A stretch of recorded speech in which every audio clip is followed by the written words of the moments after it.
पुण्यात नाव न घेता नरेंद्र मोदींची शरद पवारांवर टीका। महाराष्ट्रात अनेक भटकते आत्मा, राजकीय स्वार्थासाठी सरकार पाडलं, कुटुंबात पक्षात वाद केल्याचा आरोप।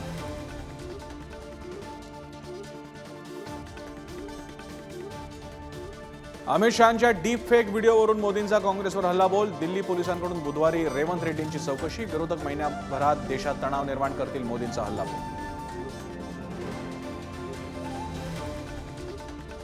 मुंबई काँग्रेसमध्ये वर्षा गायकवाडांविरोधात बंडाची चर्चा। भाई जगताप, चंद्रकांत हंडोरे, नसीम खान यांच्यात बैठक सुरू। मुस्लिम उमेदवार देण्याची मागणी। महायुतीत नाशिकमध्ये शांतिगिरी महाराज शिंदेंच्या शिवसेनेचे उमेदवार असल्याच्या चर्चा। शांतिगिरी महाराजांनी शिंदेंच्या शिवसेनेच्या नावाने भरला उमेदवारी अर्ज। उद्धव ठाकरेंना शरद पवारांनी मुख्यमंत्रीपदाचा राजीनामा द्यायला लावला, तो शरद पवारांच्या रणनीतीचा भाग। शिंदेच्या शिवसेनेचे आमदार संजय शिरसाटांचं वक्तव्य। नारायण राणेंच्या प्रचारासाठी राज ठाकरेंची सभा। 4 मे रोजी राज ठाकरेंची कणकवलीत होणार सभा।